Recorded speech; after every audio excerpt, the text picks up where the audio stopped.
Di sini kita punya 3 buku berjudul antropologi dan juga ada 3 buku berjudul kimia. Ini akan disusun di lemari buku dalam satu baris. Jadi di sini misalkan D adalah kejadian susunan buku sehingga terdapat 3 buku dengan judul yang sama tersusun secara berurutan. Jika buku dengan judul yang sama tidak dibedakan, maka peluang kejadian D adalah, jadi untuk soal ini rumus yang digunakan yaitu yang pertama rumus permutasi dengan unsur yang sama. Kenapa rumus permutasi yang digunakan? Karena ini kejadiannya dia memperhatikan urutan. Sebagai contoh misalkan di sini kan ada 6 buku ya. Misalkan kita susun seperti ini kimia, antropologi, kimia.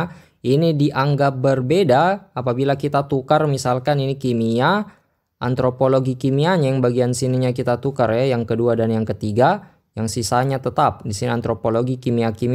Nah, artinya dia memperhatikan urutan, maka kita gunakan permutasi. Kenapa permutasi unsur yang sama digunakan? Karena ada unsur yang samanya yaitu 3 buku antropologi, kimianya juga ada 3 buku.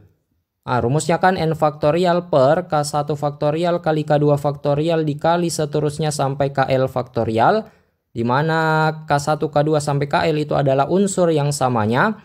Dan untuk n-nya ini merupakan total unsur yang ada. Dan untuk n faktorial itu perkalian mundur, n dikali n kurang 1 seterusnya sampai dikali 1.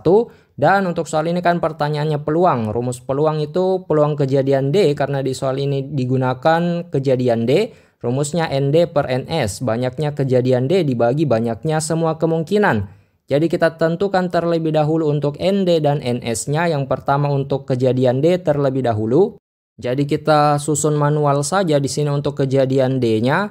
Kan untuk kejadian D itu kejadian susunan buku sehingga terdapat 3 buku yang judulnya sama tersusun secara berurutan. Jadi kemungkinannya yang pertama ini antropologinya bersusun berurutan untuk di bagian kiri, selanjutnya kimianya. 3 ini bersusun berurutan di bagian kanan. Kemungkinan selanjutnya bisa kimianya bersusun berurutan di bagian kiri, kanannya antropologi bersusun berurutan. Selanjutnya kemungkinan lainnya bisa jadi antropologi, kimianya 3 bersusun berurutan. Selanjutnya di sini berarti antropologi. Kemungkinan selanjutnya antropologi, kimianya 3 bersusun berurutan. Di sini antropologi. Kemungkinan selanjutnya kimia, antropologinya yang bersusun berurutan. Di sini kanannya ada 2 kimia. Dan kemungkinan terakhir kimia, antropologinya 3 bersusun berurutan. Yang paling terakhir kimia. Nah, ini kejadian D yang mungkin ya, tidak ada lagi kemungkinan yang lain. Di sini kita hitung.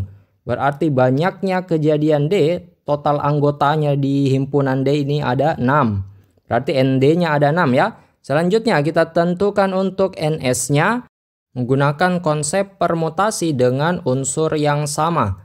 Nah, di sini kan rumusnya tadi n faktorial. N-nya itu total bukunya. 3 buku antropologi, 3 buku kimia, berarti total ada 6 buku. Jadi 6 faktorial per, untuk unsur yang samanya, untuk antropologi kan ada 3 buku ya. Jadi 3 faktorial ini untuk antropologi. Selanjutnya unsur yang sama selanjutnya adalah kimia. Di situ kimianya ada 3. Berarti dibagi 3 faktorial lagi. Tinggal kita hitung sama dengan 6 faktorial itu kan 6 kali 5 kali 4 sampai dikali 3 faktorial dibagi dengan 3 faktorial dikali, untuk 3 faktorial kan 3 kali 2 kali 1, itu hasilnya adalah 6.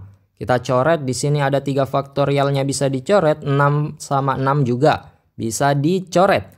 5 kali 4 sama dengan 20. Kita dapatkan ND-nya 6, NS-nya 20, tinggal dikasih masuk ke rumusnya. Berarti untuk peluang kejadian D, ini tadi rumusnya kan ND per NS. ND-nya 6 dibagi NS-nya adalah 20. Kita coba sederhanakan. Bagi 2 semua. Untuk pembilang dan penyebut dapat 3/10. Jawabannya adalah opsi B. Sampai jumpa pada pertanyaan selanjutnya.